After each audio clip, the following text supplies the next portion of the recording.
Welcome back guys. आइए आज हम लोग क्लास 10th ऑर्गेनिक का थर्ड सेशन देखने वाले हैं। लास्ट क्लास में मैंने आपको बताया था कि हमें आईयूपीएसी नाम की आवश्यकता क्यों पड़ी। आईयूपीएसी नाम की आवश्यकता जो थी उसके अकॉर्डिंग आज हम लोग चर्चा कर रहे हैं आईयूपीएसी नाम पद्धति की। लास्ट क्लास में सामान्य नाम पद्धति की भी चर्चा हुई थी और आज हमें पढ़ना है आईयूपीएसी नोमेनक्लेचर। इस वीडियो में हम लोग आईयूपीएसी क्लास 10th के हिसाब से देखने वाले हैं, क्योंकि फर्स्ट ईयर इंटर में या उससे आगे क्लासों में जाएंगे तो आईयूपीएसी बहुत विस्तार से है। तो इन वीडियोस में हम लोग केवल क्लास 10th लेवल की ही आईयूपीएसी देख रहे हैं। हायर क्लास की आईयूपीएसी जब मैं क्लास फर्स्ट ईयर की आईयूपीएसी लेकर के आऊँगा उसमें आप हायर क्लास की सारी आईयूपीएसी देखेंगे। तो अभी जो हायर क्लास के स्टूडेंट्स होंगे वो एक बेसिक नॉलेज के तौर पर इसको देख सकते हैं। बाकी क्लास 10th की जितनी भी आईयूपीएसी है हम लोग यहाँ पर सीखने वाले हैं। तो आइए शुरुआत करते हैं। सबसे पहले आईयूपीएसी नाम पद्धति। आईयूपीएसी नाम पद्धति, आईयूपीएसी का फुल फॉर्म क्या है? International union of pure and applied chemistry. इसका फुल फॉर्म क्या है? International union of pure and applied chemistry, ये इसका फुल फॉर्म है।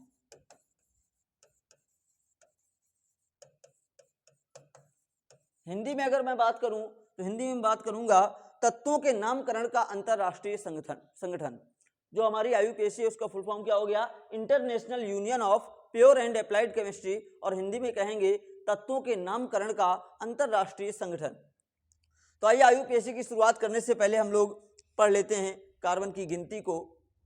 आप लोगों ने देखा होगा, कई बच्चों ने पढ़ रखा होगा, अगर कार्बन की संख्या 1 है तो उसका रूट वर्ड या उसके एल्क का नाम होता है मेथ। 2 कार्बन के लिए एथ, 3 के लिए प्रोप, 4 के लिए ब्यूट, 5 के लिए पेंट, 6 के लिए हेक्स, 7 के लिए हेप्ट, 8 के लिए ऑक्ट, 9 के लिए नॉन और 10 के लिए होता है डेक।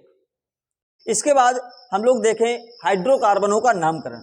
हाइड्रोकार्बनों के नामकरण में देखिए आपको पता है 3 हाइड्रोकार्बन आपके हैं, एल्केन, एल्कीन और एल्काइन। तो सबसे पहले हम लोग देखते हैं एल्केन, एल्कीन और एल्काइन की पहचान क्या है। तो एल्केन की पहचान क्या है? प्रत्येक कार्बन परमाणु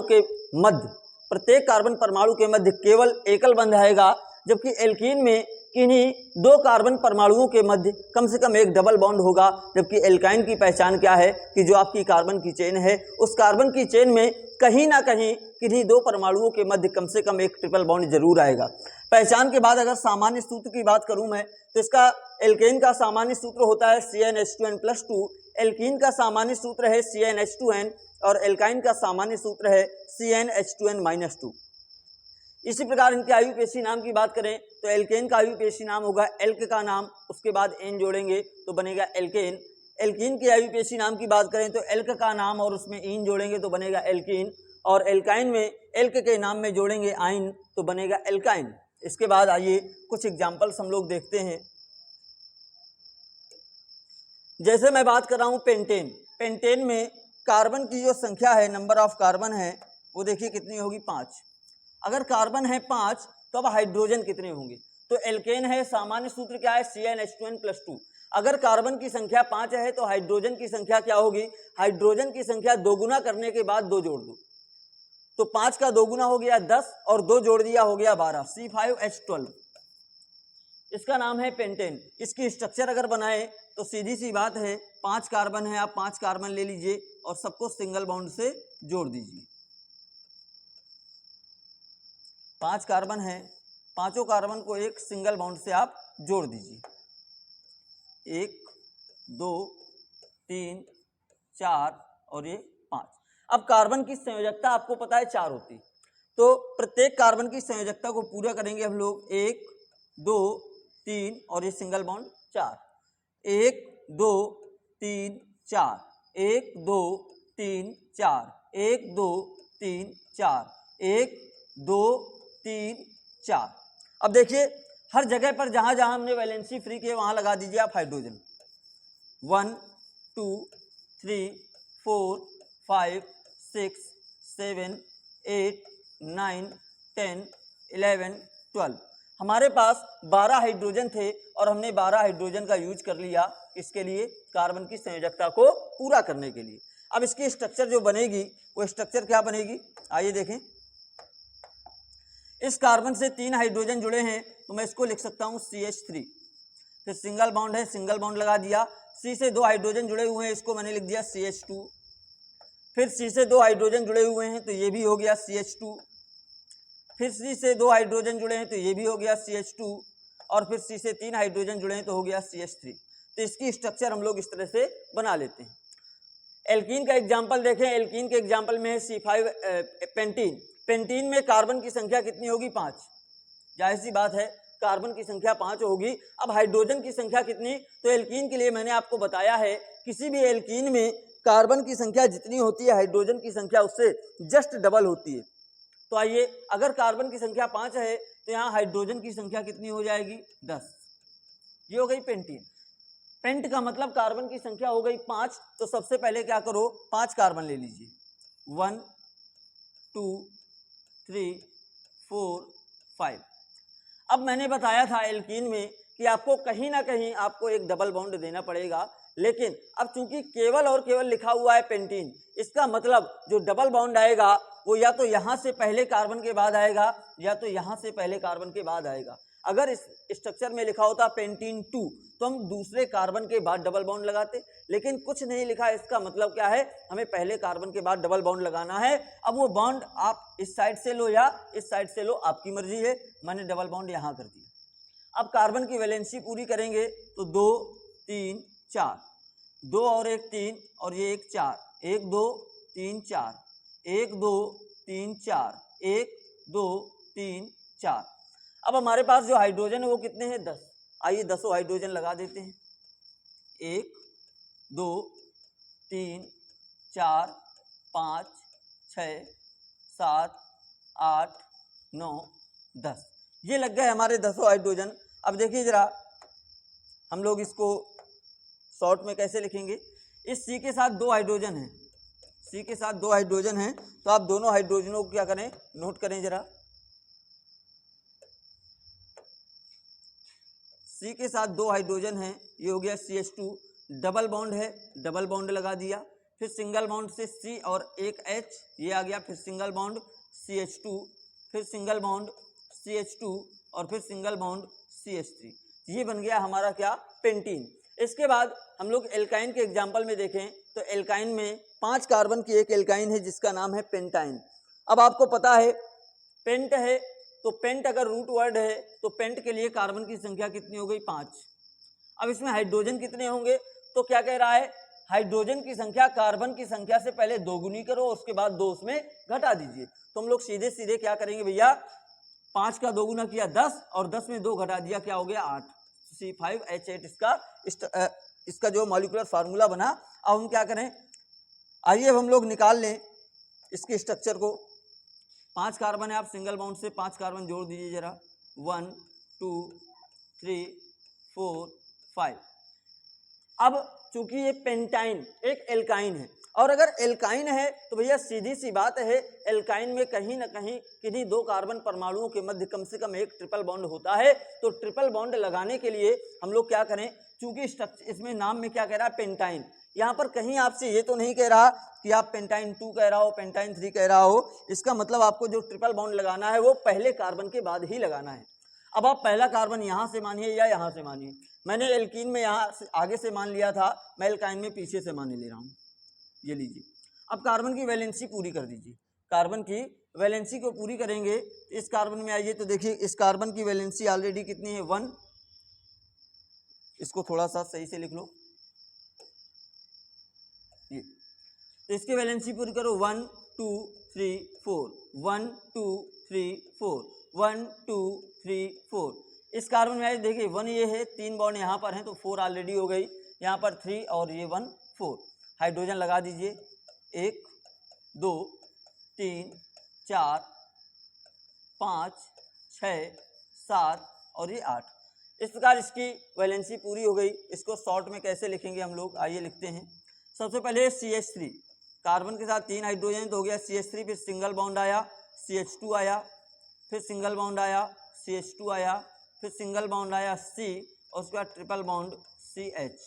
ये बन गई एल्काइन की स्ट्रक्चर, ये हो गई पेंटाइन। तो इस तरह आप किसी भी स्ट्रक्चर को बना सकते हैं। आइए इसके बाद बात आगे बढ़ाते हैं। हम लोग अब कुछ क्रियात्मक समूहों की चर्चा करेंगे, जो क्रियात्मक समूह हाई स्कूल लेवल पे हमारे पास हैं। अब आइए उनकी चर्चा हम लोग कर लेते हैं। तो सबसे पहला क्रियात्मक समूह है हमारा कार्बोक्सिलिक एसिड। अब कार्बोक्सिलिक एसिड की पहचान क्या है? कार्बोक्सिलिक एसिड की पहचान है कि डायरेक्ट आपको COOH समूह जुड़ा होगा किसी एल्किल समूह से, या फिर अगर एल्किल समूह नहीं जुड़ा है तो वहां पर क्या होगा, C डबल बॉन्ड OOH के रूप में लिखा होगा। अगर मैं बात करूं कार्बोक्सिलिक एसिड के प्रफिक्स, प्रफिक्स का मतलब होता है पूर्व लग्न, और यहाँ पर मैं आपको जहां जहां प्रफिक्स आएगा वहां मैं आपको कहूंगा छोटा नाम। तो इसका छोटा नाम क्या है? कार्बोक्सी। छोटा नाम क्या हो गया इसका? कार्बोक्सी। और इसका जो सफिक्स है, सफिक्स मतलब अनुलग्न, वो होता है ओइक एसिड। मैं सफिक्स को क्या कहूंगा? बड़ा नाम। सफिक्स को मैं कहूंगा बड़ा नाम। तो इसका छोटा नाम हो गया कार्बोक्सी और बड़ा नाम हो गया ओइक एसिड।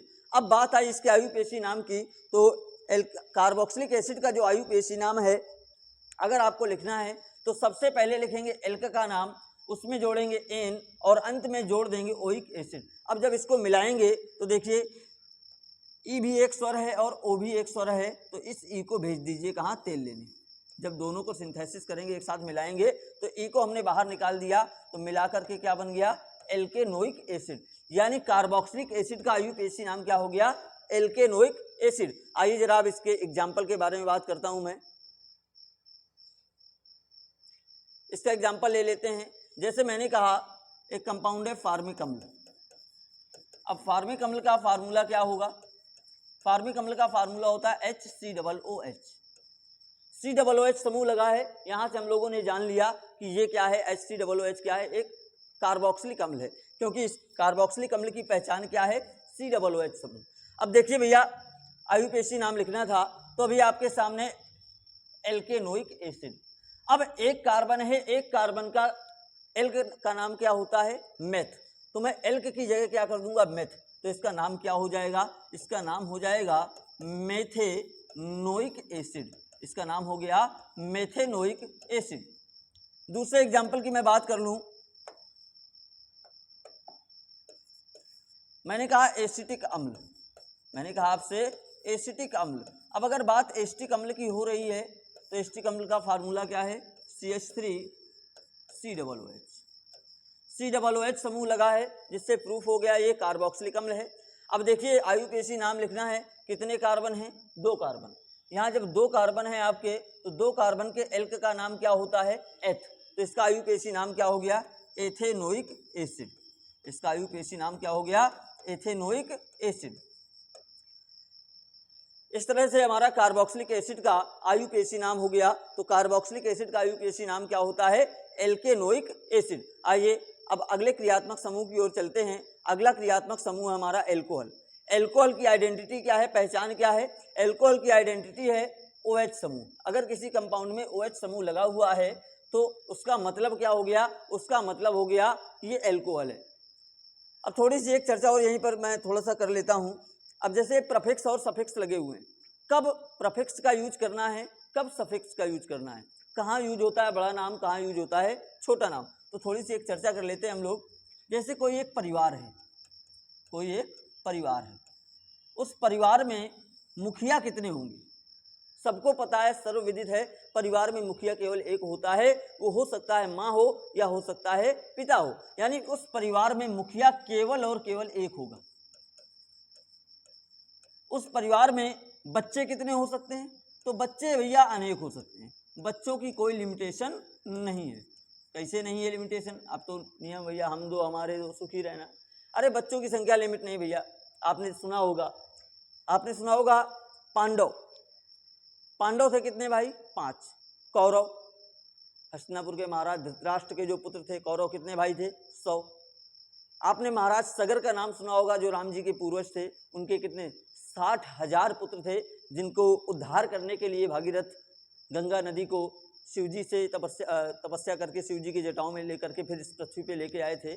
या आप रावण की बात कर लें, रावण के बारे में तो एक कहावत भी है, 1 लाख पूत 1.25 लाख नाती, ता रावण घर दिया न बाती।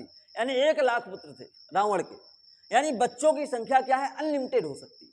बच्चों की संख्या अनलिमिटेड हो सकती है, यानी किसी भी कार्बनिक यौगिक में बच्चों की संख्या की कोई लिमिट नहीं है। अब बात करें सर जी ये बच्चे क्या हैं, परिवार क्या है, मुखिया क्या है, तो भैया यहाँ मुखिया का मतलब है जो आपका मुख्य क्रियात्मक समूह है उसका नाम है मुखिया। जहां मैं बात करूंगा मुखिया जहां कहूंगा वहां मतलब क्या होगा, वहां मतलब होगा मुख्य क्रियात्मक समूह से। जो आपका मुख्य क्रियात्मक समूह है वो क्या है, मुखिया है। यहां परिवार का मतलब है कार्बन की प्रिंसिपल चेन से, पीसी। पीसी का full form, this is not Priyanka Chopra, not Piggy Chops, this is principal chain, या आप कह सकते हैं प्रिंसिपल चेन के अलावा पेरेंट चेन, या हिंदी में कहें जनक श्रृंखला या मुख्य श्रृंखला। आप क्या कह सकते हैं, जनक श्रृंखला कह सकते हैं। बच्चे का मतलब है यहाँ सब्स्टिट्यूएंट से, सब्स्टिट्यूएंट्स मतलब प्रतिस्थापी समूह। तो ये बात ध्यान रखिएगा कि एक परिवार है, उस परिवार का मतलब क्या है, उस कार्बन की मुख्य श्रृंखला से है। मुखिया का मतलब है, मुखिया से मतलब है उस कार्बन क्रियात्मक समूह से जो वहां पर सबसे बड़ा होगा, मुख्य क्रियात्मक समूह होगा। और बच्चों का मतलब है प्रतिस्थापी समूह से। अब सीधी सी बात है, कोई भी कंपाउंड होगा, अगर एक कंपाउंड में दो या दो से ज्यादा क्रियात्मक समूह लगे होंगे तो एक वरीयता क्रम सारणी होती है। उस वरीयता क्रम सारणी के आधार पर हम डिसाइड करते हैं कि कौन मुख्य क्रियात्मक समूह होगा और कौन प्रतिस्थापी समूह होगा। तो सीधी सी बात है, जो बड़ा क्रियात्मक समूह होगा यानी जो उस वरीयता क्रम सारणी में पहले आएगा वो मुखिया की तरह कार्य करेगा, और जो उस वरीयता क्रम सारणी में बाद में आएगा वो काम करेगा किसकी तरह, बच्चे की तरह। तो सीधी सी बात है, बच्चे का जो नाम लिखा जाता है वो हमेशा लिखा जाता है प्रफिक्स, छोटा नाम लिखा जाता है, और मुखिया का जो नाम लिखा जाता है वो हमेशा लिखा जाता है सफिक्स, बड़ा नाम लिखा जाता है। तो अब आपको कोई डाउट नहीं होगा कि प्रफिक्स कहाँ यूज करना है और सफिक्स कहाँ यूज करना है। तो आइए हम लोग आगे चर्चा करें। तो एल्कोहल की आइडेंटिटी मैंने आपको बताई, पहचान आपको बताई, OH समूह होता है, और इसका जो छोटा नाम है, प्रफिक्स है, पूर्व लग्न है, वो होता है हाइड्रोक्सी, और इसका जो सफिक्स है वो होता है ऑल। याद रखिएगा, एल्कोहल में होता है ऑल और एल्डिहाइड में होता है अल। एक शब्द का अंतर है और एक शब्द पता नहीं कंपाउंड को क्या से क्या बना देगा, इसका नाम है ऑल। याद रखना है आपको, आप याद रखिए, एल्कोहल ऑल, काजोल, काजोल ओल, एल्कोहल ओल, यानी एल्कोहल है काजोल। और जब एल्डिहाइड है तो एल्डिहाइड में अल, काजल, अल, एल्डिहाइड, यानी एल्डिहाइड है आपकी काजल और एल्कोहल है आपकी काजोल। तो हम लोग पढ़ रहे हैं काजोल के बारे में, एल्कोहल के बारे में। तो देखिए पहचान क्या हो गई, OH समूह, इसका छोटा नाम क्या हो गया, हाइड्रोक्सी, बड़ा नाम क्या हो गया, ऑल। अगर IUPAC नाम की बात करें तो सबसे पहले लिखते हैं एल्क का नाम, उसमें जोड़ते हैं एन और अंत में जोड़ते हैं उसका जो बड़ा नाम है ऑल। जब मिलाएंगे तो फिर से ई और ओ दोनों स्वर हैं तो ई को भगा देंगे बाहर, तेल लेने चला जाएगा तो बन जाएगा एल्केनॉल। यहाँ क्या बन गया, एल्केनॉल। अब आइए इसके एग्जाम्पल्स की बात कर लेते हैं। तो जो एल्कोहल हैं, एल्कोहलों का सामान्य नाम अगर मैं बताऊं तो सामान्य नाम होता है एल्किल एल्कोहल।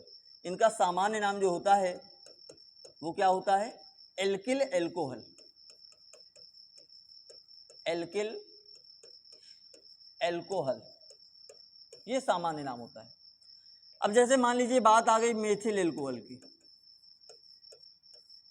बात आई मेथिल एल्कोहल। मेथिल एल्कोहल, तो मेथिल क्या होता है CH3 और एल्कोहल क्या होता है OH, तो ये हो गया क्या, मेथिल एल्कोहल। अब इसका IUPAC नाम लिखना था, कितने कार्बन है, एक, कितने कार्बन है, एक कार्बन। एक कार्बन के एल्क का नाम क्या होगा, मेथ, तो नाम क्या हो जाएगा इसका, इसका नाम हो जाएगा मेथेनॉल, इसका नाम क्या हो जाएगा, मेथेनॉल। दूसरा एग्जांपल मैंने कहा एथिल एल्कोहल, मैंने कह दिया एथिल एल्कोहल। अब अगर बात एथिल एल्कोहल की हो रही तो एथिल समूह क्या होता है, CH3CH2, या आप ये भी कह सकते हैं C2H5, और एल्कोहल समूह क्या हो गया, OH। अब यहाँ कितने कार्बन है, दो कार्बन, दो कार्बन का एल्क क्या होता है आपका एथ, तो इसका IUPAC नाम क्या हो गया, एथेनॉल। ये हो गया इसके IUPAC नाम। आइए अगला कंपाउंड देखते हैं, अगला फंक्शनल ग्रुप देखते हैं। तो अगला फंक्शनल ग्रुप है आपका एल्डिहाइड।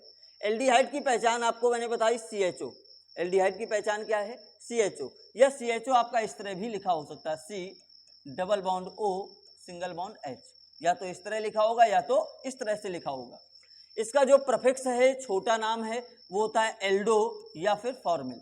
दो नाम है, एल्डो भी यूज कर सकते हैं आप, फॉर्मिल भी यूज कर सकते हैं। और इसका सफिक्स यानी बड़ा नाम ये होता है अल। मैंने अभी आपको बताया था एल्कोहल है काजोल और एल्डिहाइड क्या है, काजल। फिर बात करें इसके आईयूपीएसी नाम की, तो सबसे पहले लिखते हैं एल्क का नाम, उसमें जोड़ते हैं एन और अंत में जोड़ते हैं अल। अब जब मिलाएंगे तो ये स्वर है, ये भी स्वर है, तो ई को निकाल दोगे बाहर, मिलाओगे, बन जाएगा एल्केनल। क्या बन जाएगा, एल्केनल। आइए इसके आईयूपीएसी नाम देखते हैं, कुछ एग्जांपल्स हम लोग। जैसे मैंने पहला एग्जांपल ले लिया फॉर्मल्डिहाइड। पहला एग्जांपल लिया मैंने फॉर्मल्डिहाइड। फॉर्मल्डिहाइड क्या होता है, HCHO। फॉर्मल्डिहाइड क्या है, HCHO। कितने कार्बन है, एक कार्बन। अब एक कार्बन के एल्क का नाम क्या होता है, मेथ, तो इसका नाम क्या हो गया, मेथेनल। इसका नाम क्या हो गया, मेथेनल। मैंने कहा एसिटल्डिहाइड, मैंने क्या कहा, दूसरा एग्जांपल लिया मैंने एसिटल्डिहाइड। अब एसिटल्डिहाइड का फार्मूला क्या है, एसिटल्डिहाइड का फार्मूला है CH3CHO। कितने कार्बन है, दो। नंबर ऑफ कार्बन्स कितने हैं, डबल हैं, तो डबल कार्बन का एल्क क्या होता है आपका, एथ, तो इसका आईयूपीएसी नाम क्या हो जाएगा, एथेनल। क्लियर बात। तो इस तरह से ये हो गया आपके एल्डिहाइड का आईयूपीएसी नाम। अब बात करता हूं मैं कीटोन की। कीटोन की आइडेंटिटी होती है C डबल बॉन्ड O। इसकी दो वैलेंसी फ्री करेंगे, C डबल बॉन्ड O या CO। इसका प्रफिक्स या आप कहें छोटा नाम ऑक्सो या कीटो होगा, इसका सफिक्स होगा ओन। इसको आप वन मत पढ़िएगा ONE, क्योंकि आप इंग्लिश बहुत अच्छी पढ़ते हैं, मुझे भी पता है। तो इसका सफिक्स जो है, इसका जो बड़ा नाम है वो क्या होता है, ओन होता है। अगर मैं बात करूं इसके आईयूपीएसी नाम की, तो इसका आईयूपीएसी नाम होता है, सबसे पहले लिखते हैं एल्क का नाम, उसमें जोड़ते हैं एन और अंत में जोड़ते हैं ओन। तो मिला करके क्या बन जाएगा आपका, ई बाहर निकल जाएगा फिर से, तो बन जाएगा एल्केनोन। क्या बन जाएगा, एल्केनोन। आइए इसके एग्जाम्पल्स देखते हैं हम लोग।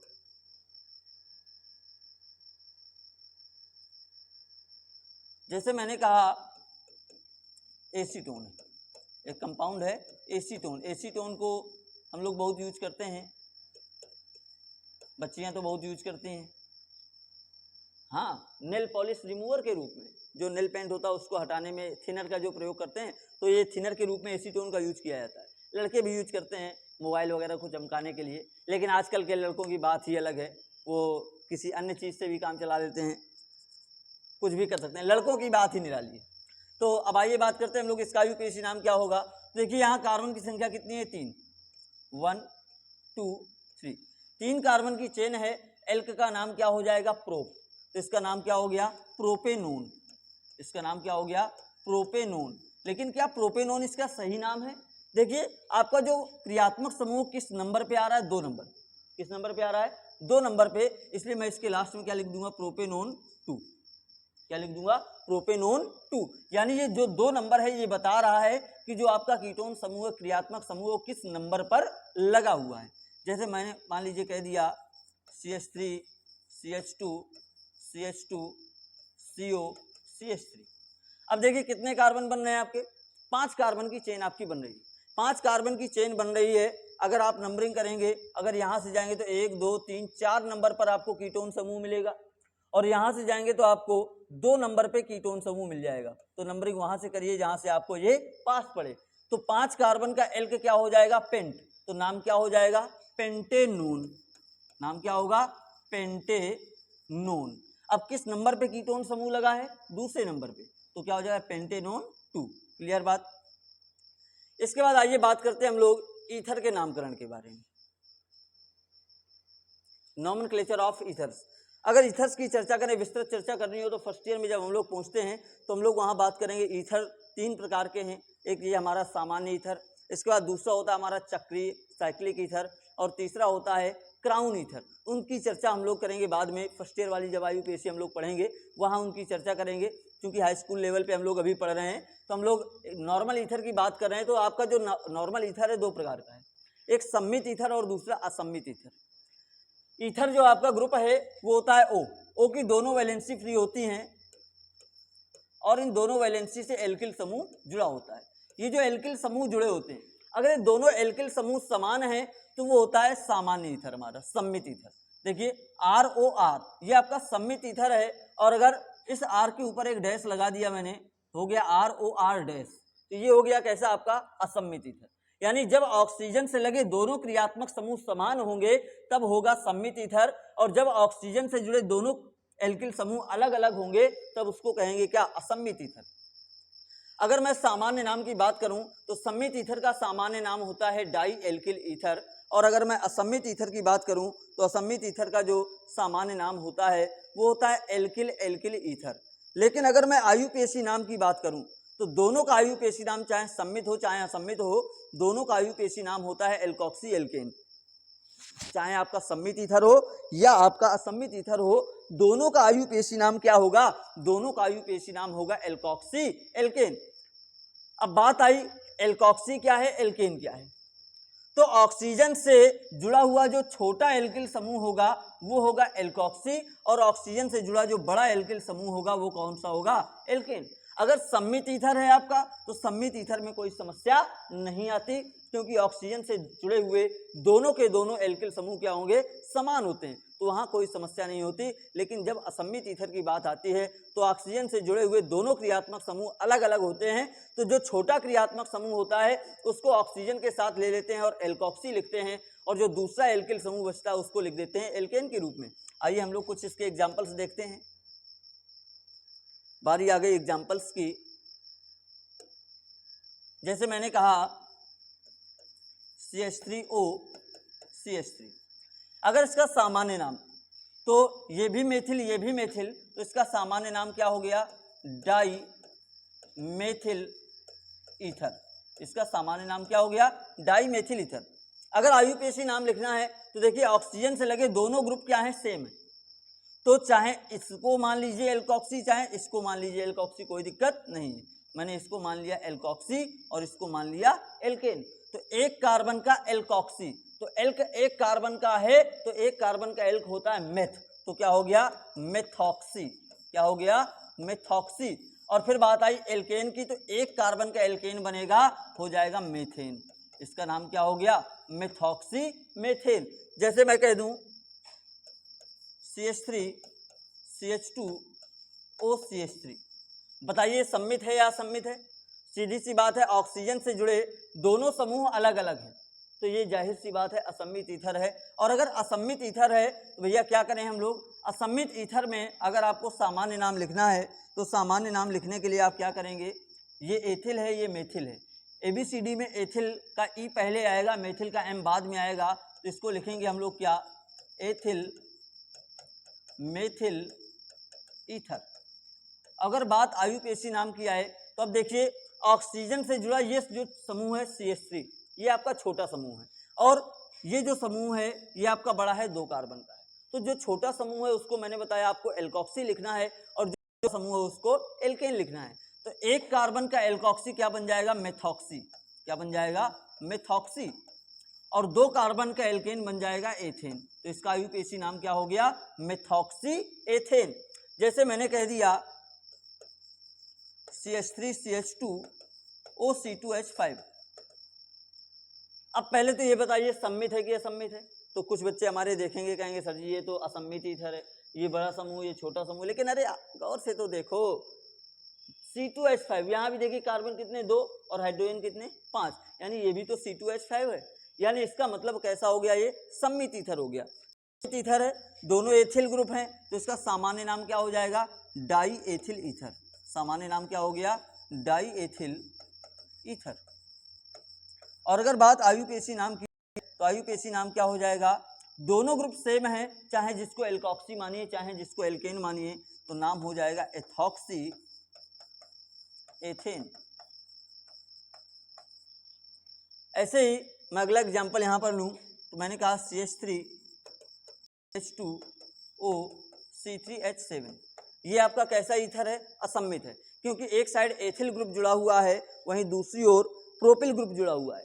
तो एथिल और प्रोपिल में एथिल ग्रुप छोटा होता है इसलिए हम लोग एथिल ग्रुप को किस में लेंगे, एथॉक्सी के अंतर्गत लेंगे और इसको लेंगे एथिल के अंतर्गत। तो इसका आयुपेशी नाम क्या होगा और सामान्य नाम क्या होगा? तो सामान्य नाम लिखना है तो ये एथिल और ये है प्रोपिल, तो नाम हो गया क्या, एथिल प्रोपिल ईथर। और अगर आयुपेशी नाम लिखना है तो आयुपेशी नाम क्या होगा, एथॉक्सी प्रोपेन। आयुपेशी नाम क्या हो गया, एथॉक्सी प्रोपेन। क्लियर बात, ये ईथर का नामकरण हो गया। आइए इसके बाद हम लोग आगे बढ़ते हैं और पहुंचते हैं एल्किल हैलाइडों की ओर। एल्किल हैलाइडों को आयुपेशी पद्धति में कहा जाता है हेलो एल्केन। जो हमारे हेलोजन हैं उनको हम लोग कैसे लिखते हैं, देखिए हेलोजन हमारे 4 हैं, फ्लोरीन, क्लोरीन, ब्रोमीन और आयोडीन। हमारे 4 हेलोजन होते हैं जिनको हम लोग एक्स से डिनोट कर देते हैं। 4 हैं, फ्लोरीन, क्लोरीन, ब्रोमीन और आयोडीन। फ्लोरीन को लिखते हैं फ्लूओरो, पढ़ते हैं फ्लोरो। क्लोरीन को लिखते हैं चलोरो और पढ़ते हैं क्या, क्लोरो। ब्रोमीन को ब्रोमो और आयोडीन को आयोडो। हेलोजन्स को हेलो के रूप में जब लिखना होता है तो फ्लोरीन फ्लोरो, क्लोरीन क्लोरो, ब्रोमीन ब्रोमो और आयोडीन को आयोडो के रूप में लिखते हैं। और अगर सामान्य नाम पद्धति में है तो सामान्य नाम पद्धति में नाम होता है एल्किल हैलाइड। तो हेलोजन को सामान्य नाम पद्धति में हैलाइड के रूप में जानते हैं। फ्लोरीन को लिखते हैं फ्लूओराइड, पढ़ते हैं फ्लोराइड। क्लोरीन को लिखते हैं चलोराइड, पढ़ते हैं क्लोराइड। ब्रोमीन को ब्रोमाइड और आयोडीन को आयोडाइड। अब आइए कुछ एग्जाम्पल्स हम लोग देखते हैं। जैसे मैंने कहा एक कंपाउंड है आपका CH3Br, इसका पहले सामान्य नाम लिखना है। तो सामान्य नाम आपको मैंने बताया क्या होगा, एल्किल हैलाइड। सामान्य नाम एल्किल हैलाइड है और आयुपेशी नाम हेलो एल्केन है। तो सामान्य नाम अगर आपको लिखना है तो आप क्या करेंगे, एल्किल हैलाइड के रूप में लिखना है। तो एल्किल समूह क्या है यहाँ पर, मेथिल, और हेलोजन के रूप में है ब्रोमीन। तो ब्रोमीन को लिखते हैं हैलाइड के रूप में ब्रोमाइड। तो इसका सामान्य नाम क्या हो जाएगा, मेथिल ब्रोमाइड, मेथिल ब्रोमाइड। अगर मैं बात यहाँ आयुपेशी नाम की करूं तो इसका आयुपेशी नाम क्या होगा, तो आयुपेशी नाम लिखते हैं हम लोग हेलो एल्केन के रूप में। तो ब्रोमीन को हेलो के रूप में लिखते हैं ब्रोमो, और एक कार्बन का एल्केन हो जाएगा आपका मेथेन, यानी बन गया ब्रोमोमेथेन। मैंने कहा दूसरा कंपाउंड ले लिया CH3CH2Br, 2 कार्बन का एल्किल हैलाइड है। तो सीधी सी बात है, नाम हो गया एथिल ब्रोमाइड। नाम क्या हो गया, एथिल ब्रोमाइड। आयुपेशी नाम अगर आपको लिखना है तो आयुपेशी नाम आपको पता है हेलो एल्केन, तो हो जाएगा ब्रोमो एथेन। क्या हो जाएगा, ब्रोमो एथेन। मैंने ले लिया क्लोरोफॉर्म को, मैंने ले लिया किसको, क्लोरोफॉर्म। क्लोरोफॉर्म को आप सब लोग जानते होंगे।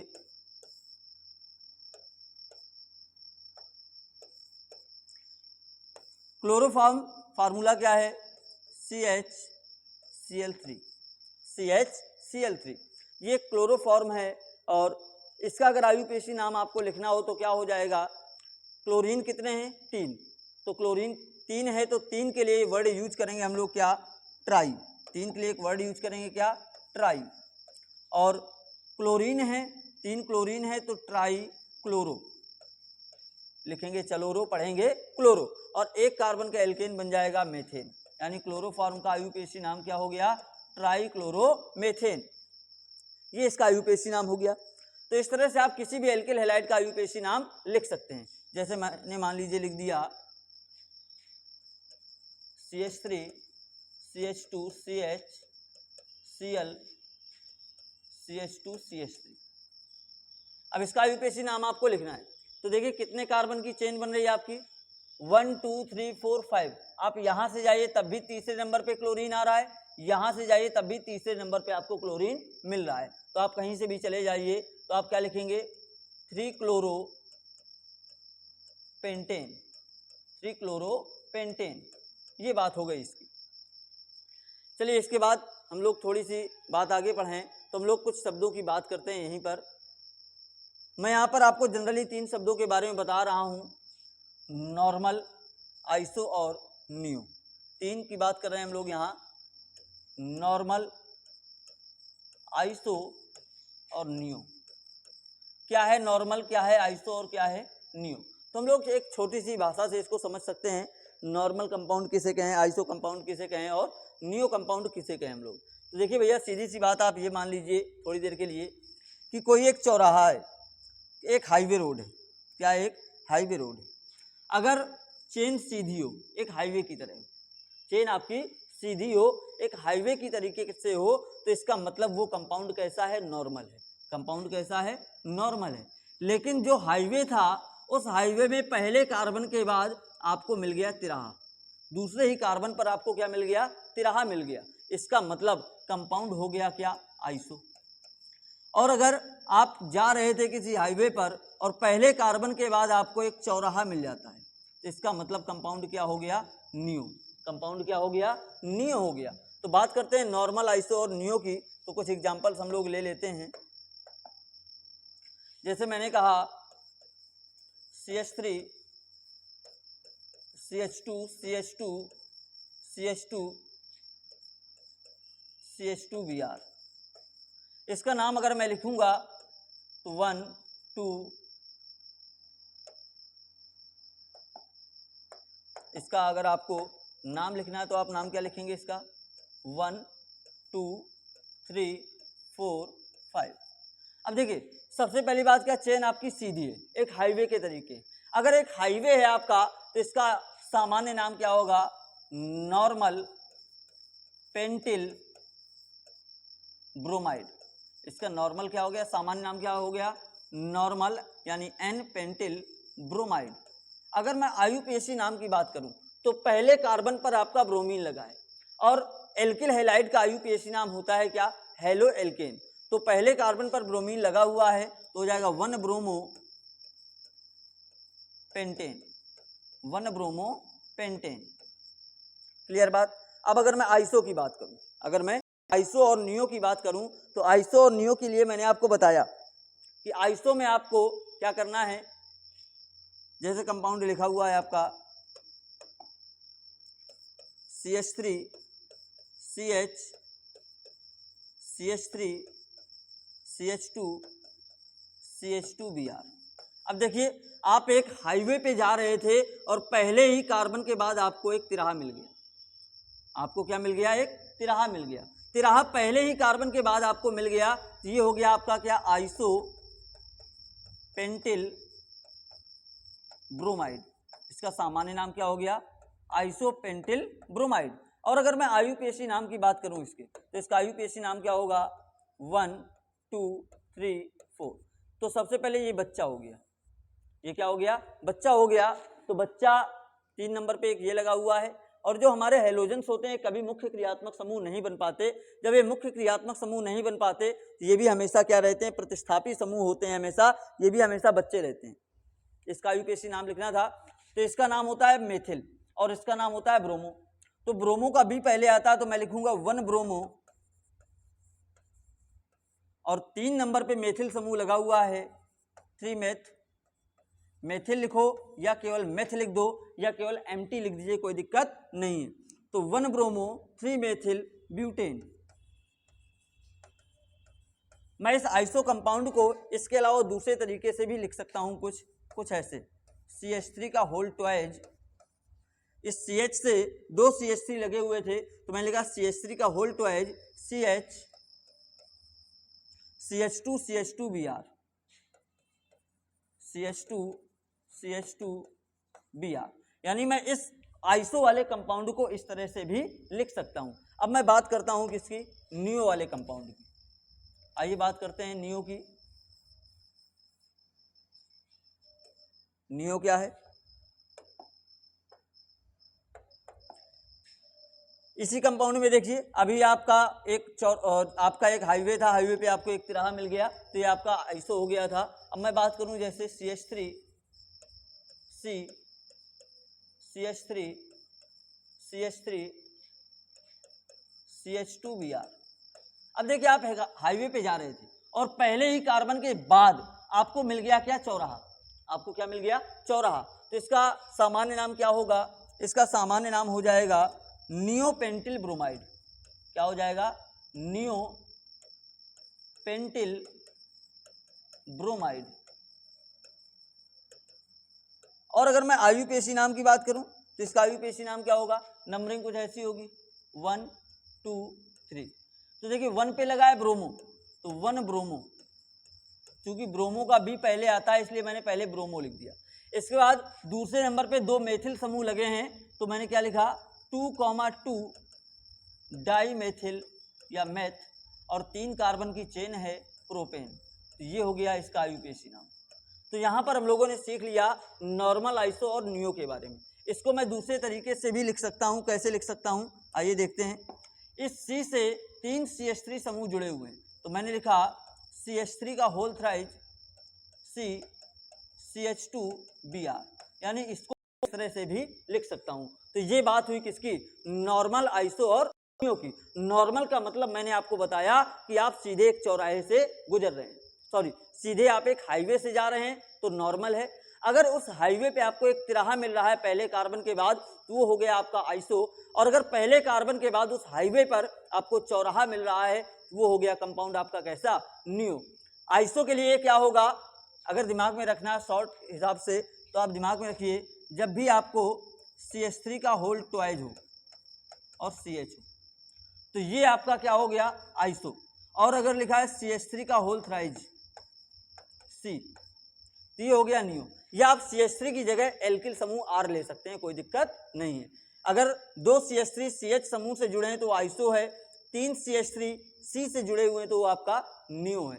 क्लियर बात। आइए अब हम लोग बात करते हैं IUPAC के कुछ नियमों की, कुछ रूल्स की। IUPAC के कुछ सामान्य नियम। तो IUPAC का जो पहला नियम है वो नियम है आपका कौन सा, मुख्य श्रृंखला का चयन। IUPAC का पहला रूल्स क्या है, पहला रूल है जनक श्रृंखला का या मुख्य श्रृंखला का चयन। अब जनक श्रृंखला या मुख्य श्रृंखला मैंने आपको बताई थी अभी थोड़ी देर पहले। कार्बन की एक चेन होती है, एक परिवार है, उसी के बारे में चर्चा करनी है। तो हम लोग सबसे पहले क्या करते हैं, सबसे पहले हम लोग कार्बन की एक लंबी से लंबी श्रृंखला का चुनाव करते हैं। कार्बन की एक ऐसी लंबी से लंबी श्रृंखला का चुनाव करते हैं जिसमें कुछ चीज़ों का होना अनिवार्य है। अगर वो चीज़ें नहीं आ रही उस चेन में, तो आप उस चेन को छोड़ दीजिए, आप ऐसी चेन लीजिए जिसमें वो सारी की सारी चीज़ें उपस्थित हो।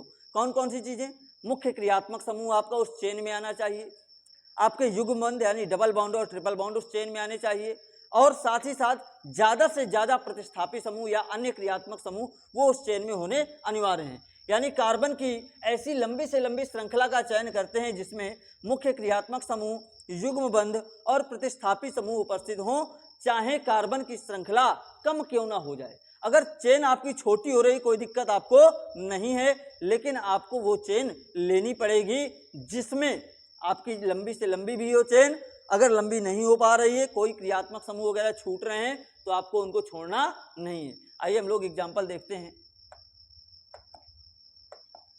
फर्स्ट एग्जाम्पल हम लोग ले रहे हैं CH3 CH2 C OH CH2 CH3। ये अब आप अगर देखें, गौर करें, तो हम कार्बन की अगर चेन को छांटें तो यहाँ कार्बन की चेन कितनी बन रही, कितने कार्बन की चेन आपकी बन रही है। तो अगर मैं कार्बन की चेन की मैं बात कर रहा हूं तो देखिएगा चेन जो हमारी बन रही है कुछ ऐसी बन रही है।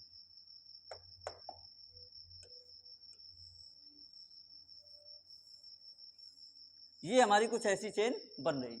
अब देखिए ये आपका मुखिया है, ये आपका मुखिया है, और इस चेन से अलग ये आपका बच्चा है। बच्चा का मतलब मैंने आपको क्या बताया, बच्चे का मतलब है आपका प्रतिस्थापी समूह, और OH क्या हो गया, मुखिया। मुखिया का मतलब क्या हो गया, मुख्य क्रियात्मक समूह। चेन आपकी कितने की बन रही, 5 कार्बन की। कितने की बन रही, 5 कार्बन की चेन बन रही है। 5 कार्बन की चेन बनी, क्या इसमें कुछ छूट रहा है क्या। OH समूह आपका मुख्य क्रियात्मक समूह, इसमें कार्बन नहीं है, इसलिए चेन से अटैच है। तो देखिए चेन बन गई 5 कार्बन की, तो इसका रूट वर्ड क्या बनेगा, इसका रूट वर्ड बनेगा आपका, रूट वर्ड बना आपका पेंट। रूट वर्ड क्या बना, पेंट बना। नाम क्या होगा, नाम की चर्चा आगे करेंगे, अभी हम लोग यहाँ नाम, चलिए लिख लेते हैं नाम भी इसका। तो नंबरिंग सबसे पहले करें। अब नंबरिंग कहाँ से करें, चेन का एक सिरा ये है, दूसरा सिरा ये। इस सिरे से अगर जा रहे तो आपका मुखिया किस नंबर पे 1 2 3 पर, यहाँ से जा रहे तो 1 2 3 पर, तो चाहे जहां से कर लें हम, चाहे जहां से कर लें। लेकिन यहाँ से अगर जा रहे हो तब भी बच्चा भी तीसरे पर है, यहाँ से जाने पर भी बच्चा 3 नंबर पे है, लेकिन वरीयता देंगे किसको, मुखिया को। तो मैंने नंबरिंग कुछ ऐसी की 1 2 3 4 5, ये आपकी नंबरिंग हो गई चेन की।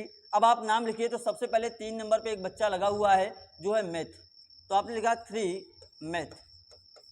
इसके बाद 5 कार्बन का एल्कोहल है, और एल्कोहल का आयुपेशी नाम आपको मैंने बताया था एल्केनॉल, तो 5 कार्बन का एल्केनॉल क्या हो जाएगा, पेंटेनॉल। क्या हो जाएगा, पेंटेनॉल। अब OH समूह किस नंबर पे लगा है, 3 नंबर पे, तो हो गया पेंटेनॉल 3। क्या हो गया, पेंटेनॉल 3। आइए दूसरा एग्जांपल देखते हैं हम लोग, कुछ इसी तरीके का। CH3 CH2 CH2 CH3, यहां लगाया आपका CH3, यहां लगाया COOH। अब चेन कितने कार्बन की बनेगी, तो अब कुछ बच्चे हमारे कहेंगे सर जी अभी चेन बनाई थी वही बना दीजिए, क्या दिक्कत है। लेकिन क्या वही बनेगी क्या, अगर आप अब वापस से चेन यही ले रहे हो, अगर आप वापस से चेन ऐसी लेने का प्रयास कर रहे हो, तो भैया देखिए ना, आपका जो मुख्य क्रियात्मक समूह COOH वो छूट गया। कुछ बच्चे क्या कहेंगे, कैसे छूट गया है सर जी, चेन में आ रहा है, जैसे OH चेन में आ रहा है वैसे COOH चेन में आ रहा है। नहीं, क्योंकि OH में कार्बन नहीं था, यहाँ जो मुखिया था उसमें कार्बन नहीं था, लेकिन यहाँ पर जो मुखिया है उसके पास कार्बन है, और अगर मुखिया के पास कार्बन है तो सीधी सी बात है आपको मुखिया के कार्बन को चेन में शामिल करना पड़ेगा। इसका मतलब ये जो चेन हमने ली थी ये क्या हो गई, गलत हो गई। यानी अब चेन, तो चेन क्या बने, इसके कार्बन को चेन में लेंगे, उसके 2 3 4 1 2 3 4, चेन ऐसे लीजिए या चेन ऐसे लीजिए, कोई दिक्कत। मैंने चेन ये ले ली, मैंने चेन ये ले ली। अब अगर ये चेन है तो सीधी बात है ये आपका बच्चा हो गया, ये भी आपका बच्चा हो गया, और ये मुख्य श्रृंखला हो गई। और नंबरिंग कहाँ से करें, तो नंबरिंग हमेशा वहीं से करते हैं जहां से आपका मुख्य क्रियात्मक समूह पास पड़े, जहां से आपका मुख्य क्रियात्मक समूह पास पड़े आप वहीं से नंबरिंग करेंगे। तो नंबरिंग इसकी ये हो गई 1 2 3 4। आइए अब इसका नाम लिखते हैं, तो नाम क्या होगा इसका, तो देखिए 2 नंबर पे आपका ये मेथिल समूह लगा है, 2 नंबर पे आपका एथिल समूह भी लगा है। एथिल का ई पहले आता है तो मैंने क्या लिखा 2एथ, इसके बाद 2 नंबर पे मेथिल भी लगा है तो मैंने लिखा 2मेथ, और 4 कार्बन का कार्बोक्सिलिक एसिड है। कार्बोक्सिलिक एसिड का आयुपेशी नाम मैंने आपको बताया क्या, एल्केनोइक एसिड। यहाँ कितने कार्बन का एल्क है, 4 कार्बन का, तो क्या बन गया ब्यूटेनोइक एसिड। क्या बन गया, ब्यूटेनोइक एसिड। अब चूंकि कार्बोक्सिलिक एसिड 1 नंबर पर है तो 1 नंबर लिखो या ना लिखो कोई दिक्कत नहीं है। तो ये हमारा पहला रूल हुआ मुख्य श्रृंखला का चयन करना। इसके बाद दूसरा रूल क्या है हमारा, दूसरा रूल है हमारा भैया, जो आपने मुख्य